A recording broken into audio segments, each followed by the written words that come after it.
Good afternoon, it's time for Volusia Magazine. I'm Amber Patterson. Today we'll join reporter Michelle Coates on the business beat for a look at the agriculture industry right here in Volusia County. Then we'll find out about the Public Health Department and what they do to help keep us healthy with health reporter Stephanie Strong. And finally, we'll join Community Information Director Dave Byron right here in the studio for a discussion with Volusia County's Director of Mosquito Control, James McNelly. Those segments, news, and more coming up on Volusia Magazine. Stay tuned.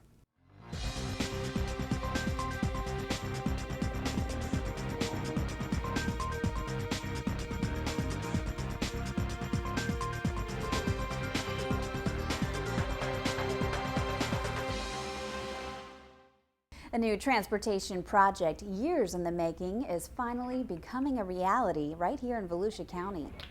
With the ceremonial pounding of the stakes into railroad ties, Congressman John Mica and representatives from Volusia County, the City of DeBary, and Florida Department of Transportation celebrated the start of construction for the DeBary Sunrail Station.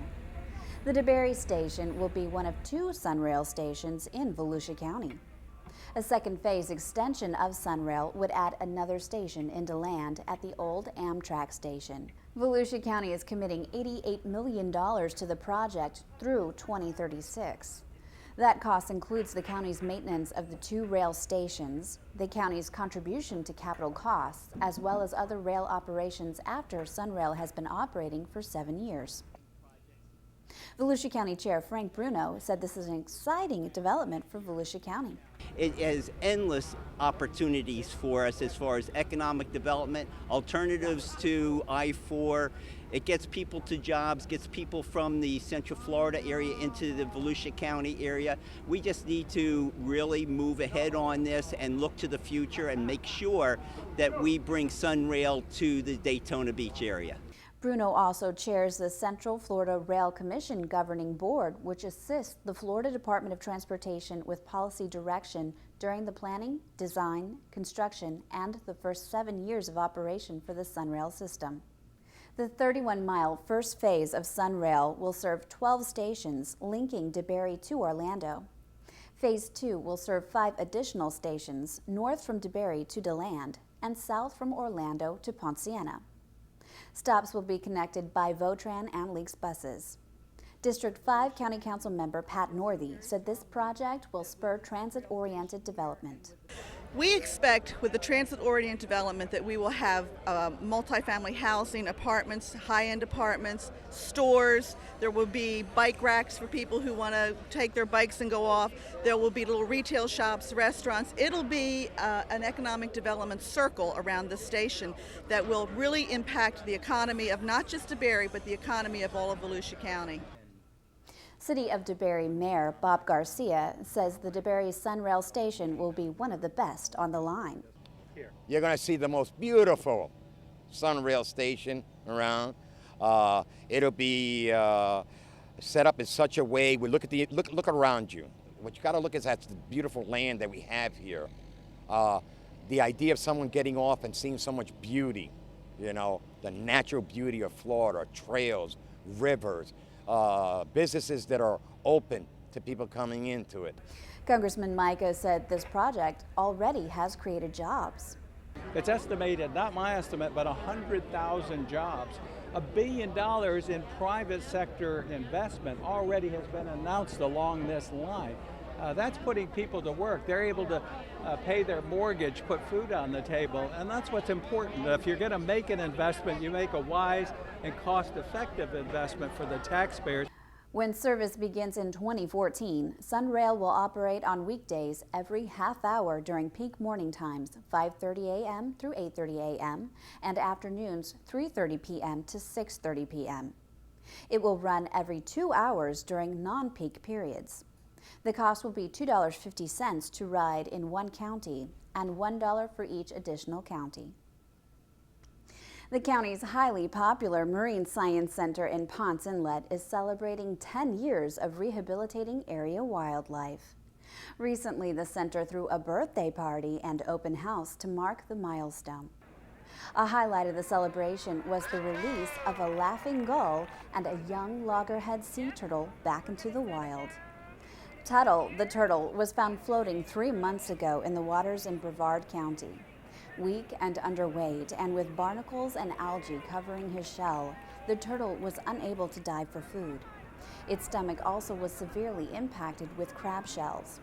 As part of his treatment, Tuttle's digestive tract was cleared and he was tube-fed and given regular injections of iron. Now 10 years old, the Marine Science Center, an animal hospital and environmental education facility, has surpassed 500,000 visitors and has cared for more than 25,000 injured animals since it opened in 2002.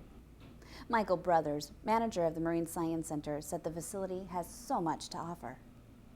This was a great day for the public to also enjoy some of the new things that have happened at the Marine Science Center. We just opened a brand new window into our turtle surgery center that allows the public for the first time to be able to see behind the scenes and have a chance to watch our veterinarians and our sea turtle staff working on individual animals. In addition, we've opened up new exhibits and aquariums, including special exhibits on the offshore marine life that encompasses our artificial reef program. An important project of the county has been to establish a whole series of artificial reefs to encourage more marine life, which in turn results in great fishing. In addition to educational programs and exhibits, visitors can get a hands-on experience at the touch pool, where they can pet stingrays and get up close to hermit crabs and sea urchins. They can see rehabilitation in action at the Turtle Terrace, where injured sea turtles receive specialized care. The Marine Science Center is at 100 Lighthouse Drive in Ponce Inlet. It's open Tuesday through Sunday and closed on Mondays. Admission is just $5 for adults, $4 for seniors, $2 for children ages 3 through 12, and free for children under the age of 3. For more information, you can call the center or go online at marinesciencecenter.com.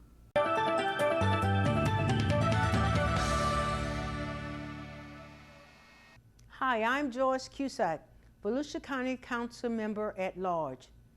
As tough economic times continue, Volusia County residents and visitors are seeing the value of public transportation. During the last fiscal year, VoTran had more than 3.5 million boardings. VoTran offers a variety of services, including fixed route buses, a beachside trolley, van pooling, and a gold service for people who can't ride fixed route buses due to disability or age. At $1.25 a ride, VoTran drives a great bargain. For more information about VoTran, visit votran.org.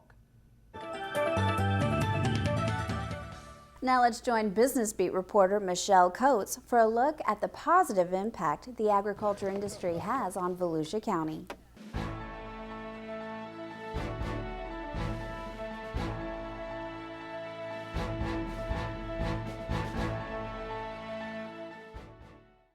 While traveling across Volusia County, open pasturelands and dense forests are common sights, as are cattle and horses. These scenes are an indication of an economic engine worth hundreds of millions of dollars to Volusia County annually.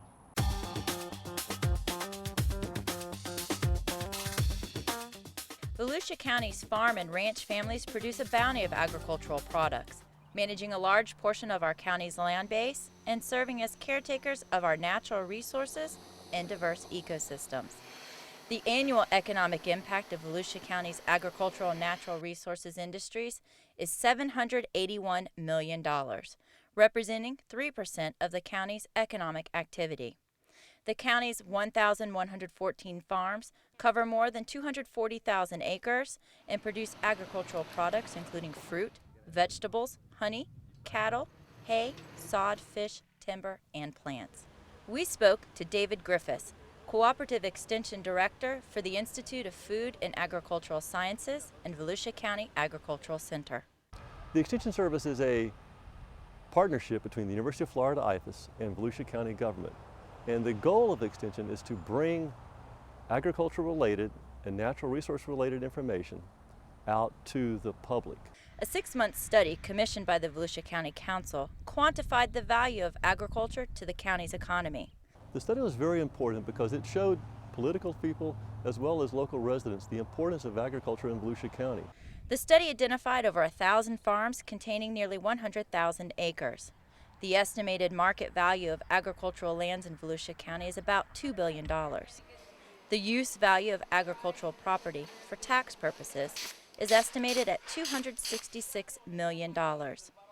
This value generates an estimated property tax income for local government and education of up to $5.1 million annually. Considering the economic benefit that agriculture generates for Volusia County, what is unusual is that the farm operators represent only 0.3% of the county's total population. Agriculture employs 6,000 workers, less than 1% of the county's total population, and an additional 2,300 support jobs in transportation, wholesale, and other related employment sectors. The agriculture industry goes far beyond the farm. Many people are employed through the agricultural industry. Approximately a third of the land in Volusia County is used for agricultural. More than 240,000 acres are classified as agricultural. Individual or family-owned farms are still the mainstay of Volusia County's community, accounting for 89% of all farms. Volusia County exports the cut foliage industry all over the world. The cut foliage industry is our largest exporter from Volusia County. For example, greenhouses and nurseries used for growing a wide variety of plants, along with landscaping, contribute $318 million in commercial sales. Fruit and vegetable farming and processing account for more than $111 million annually. And livestock, dairy farming, and animal products add another $70 million. The sale of bakery products generates $18 million. The sale of soft drink and ice manufacturing generates more than $16 million annually. During better economic times, when the construction industry was booming, there was a great need for fill material, for roads, for housing sites, for construction sites. Volusia's rural landscapes produce wealth from the extraction of natural resources from the ground. The mining or quarrying of stone and soil in Volusia County generates an estimated $100 million annually in income. Agriculture provides valuable resources to encourage water recharge, wildlife habitat, wetlands preservation, open space, and locally grown food products. And of course, our scenic beauty makes Volusia County unique and special in many ways. Thanks for joining us today. I'm Michelle Coates with the Business Beat. We hear the term public health used a lot, but do we actually know what it means? Volusia County Health Department Public Information Officer Stephanie Strong tells us about public health and some of the programs and services provided by our county health department in this segment of Community Health Matters.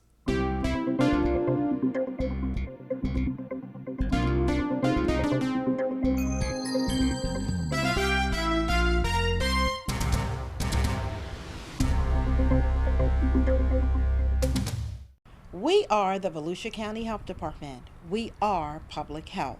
Public health is greater than just personal health, greater than just your relationship with your own doctor. Public health is responsible for our entire community. We're held responsible to protect our entire population during times of disaster, as well as to try to prevent the spread of infectious diseases should they come into our community.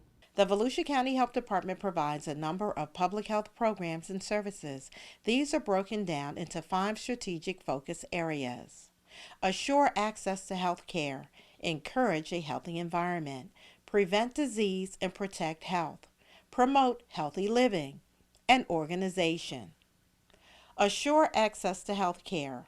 Our health centers offer women's health services, including family planning and maternity care. Child and adult immunizations are offered, including influenza vaccines and pneumonia shots. The health department participates in the federal government's no-cost Vaccines for Children program. Travel shots and rabies shots are available. The Florida Breast and Cervical Cancer Early Detection Program offers no-cost mammograms and pap smears to eligible women 50 to 64 years old who have limited income and no health insurance. There are dental health centers in both Daytona Beach and DeLand offering quality oral health care to eligible children. Oral health care is available for eligible pregnant women and adults. Encourage a healthy environment. The Health Department protects your water in a number of ways. The water you drink is protected under the Safe Drinking Water Act. Water treatment plants are monitored and inspected. The Florida Healthy Beaches program tests ocean water, and swimming advisories are issued when levels are too high. Water is tested at natural bathing places. Public swimming pools and spas are inspected. It is recommended that private well owners get their wells checked annually for bacteria and nitrogen. Irrigation systems and septic tanks are inspected by our experts. The Volusia County Environmental Health Laboratory performs water tests. The Health Department conducts food hygiene inspections at school cafeterias, detention centers, bars, fraternal civic organizations, and theaters, sanitation and safety inspections at schools, foster homes, residential facilities, body piercing and tattooing salons, migrant housing units, mobile home parks, and campgrounds. The Health Department offers a biomedical waste program and the Community Use Sharps Disposal Program. Prevent disease and protect health. The Health Department provides testing, treatment, and counseling for HIV/AIDS, sexually transmitted diseases, and tuberculosis. The Health Department monitors diseases and conditions that affect the public's health. Epidemiologists work to investigate and stop the spread of infectious diseases in our community. Health Department nurses and other staff are trained to work in special needs shelters during public health emergencies, working closely with Volusia County Emergency Management. The Health Department is recognized as Project Public Health Ready by national experts. Our Vital Statistics Office, located in Daytona Beach, registers and issues death records and birth certificates. One of our most utilized programs is the Supplemental Nutrition Program for Women, Infants, and Children, known as the WIC program. This important program offers no-cost food vouchers for WIC-approved foods, breastfeeding support, and health education for eligible women and children up to 5 years old.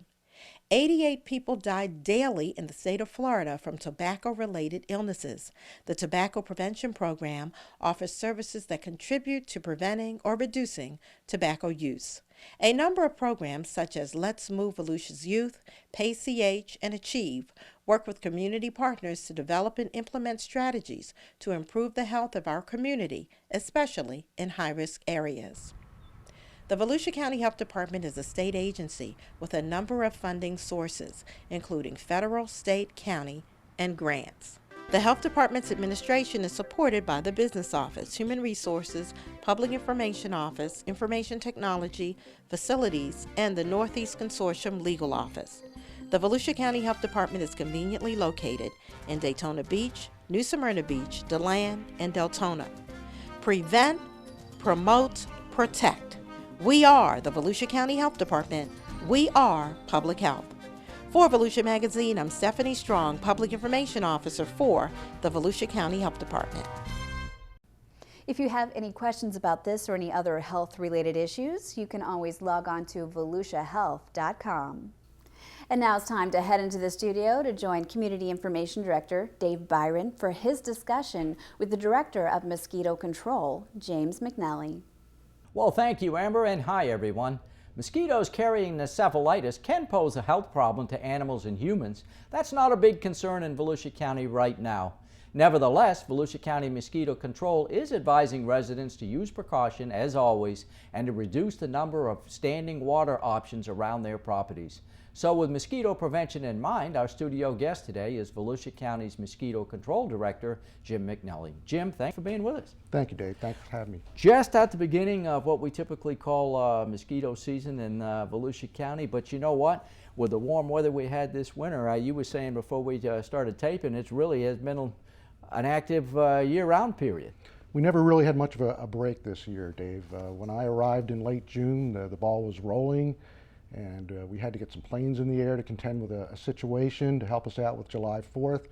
We just never really got a break this winter. Never got that cold snap, and we've been at it, honestly, year-round. So what's the story right now? We're just the summer rains have started to fall, and you know, where are we in terms of the annoyance level? Well, we're right on the cusp probably of seeing an elevated annoyance level. So that's what I figured.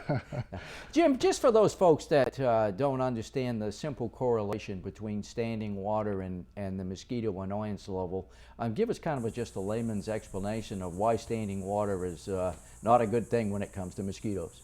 Well, there are 4 stages in a mosquito's life. In the middle 2, the larvae and pupae, both are aquatic organisms. They require water to complete that development to the mosquito that everybody's familiar with, the mosquito that's going to come and annoy them. Right. More water, more mosquitoes. We know, of course, that mosquitoes can spread illnesses, both to, I guess, to horses and to people as well. Any concerns in Volusia County right now?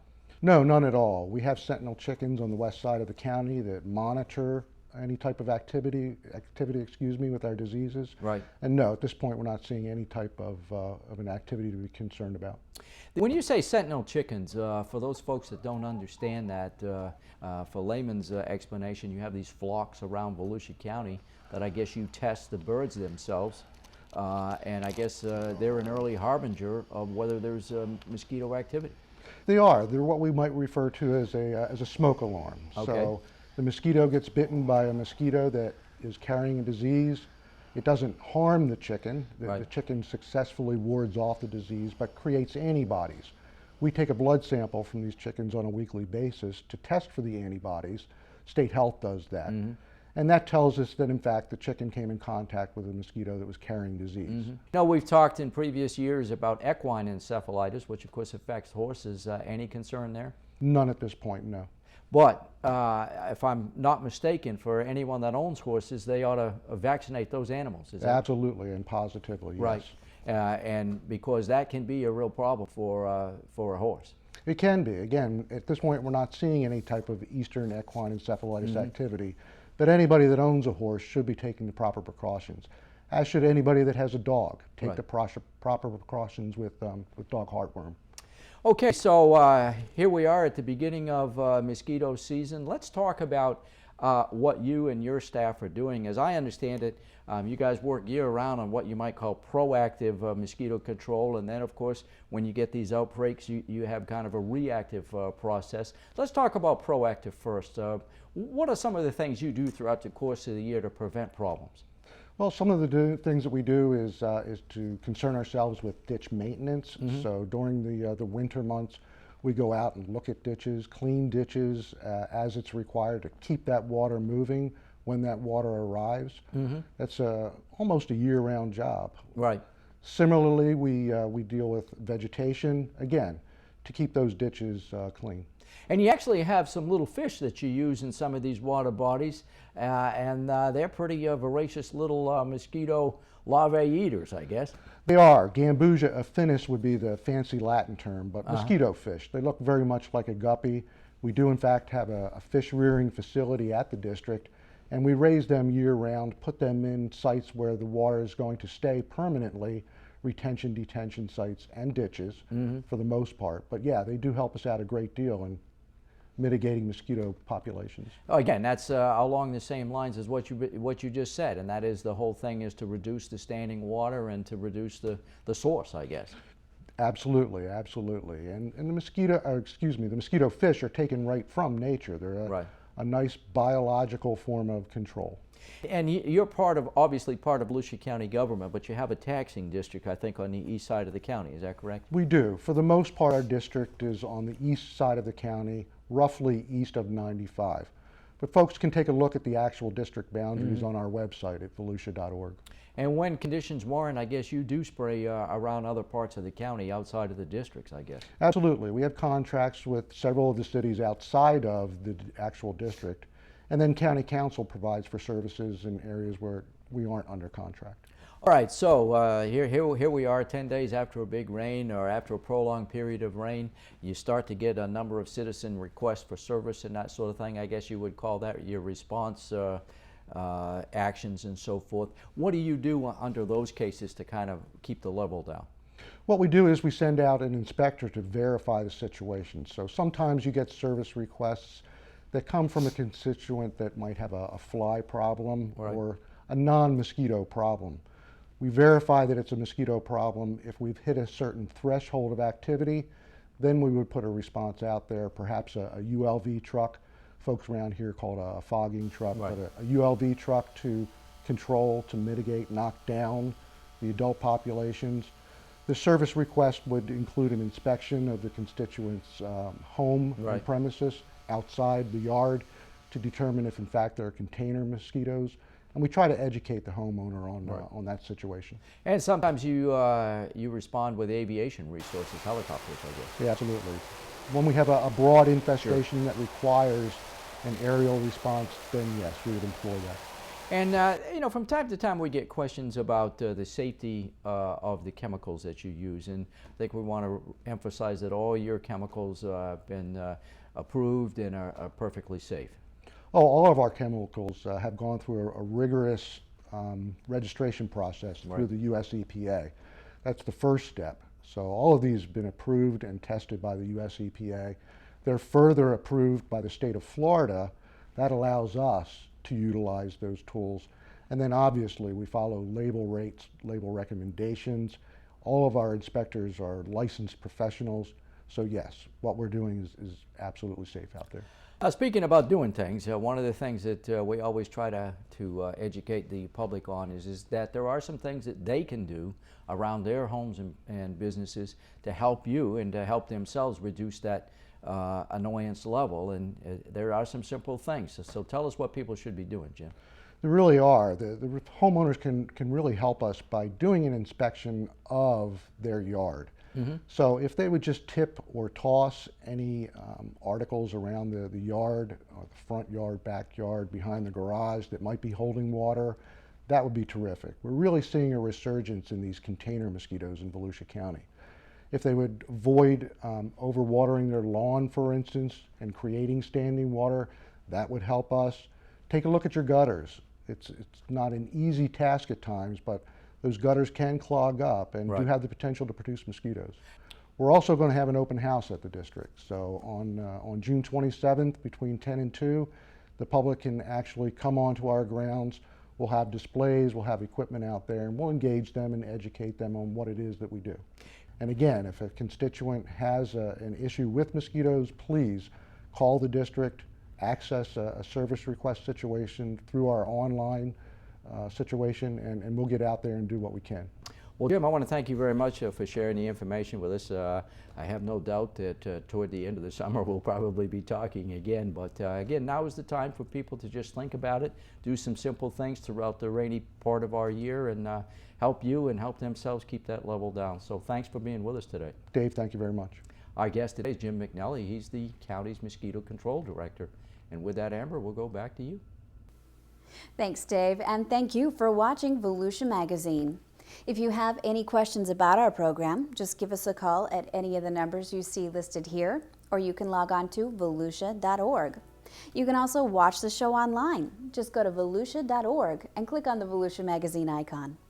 And we hope you won't forget to listen to Volusia Today, Volusia County Government's public information radio broadcast. Volusia Today airs every Tuesday and Sunday mornings on the local radio stations you see on your screen. For Volusia Magazine, I'm Amber Patterson. Have a great evening.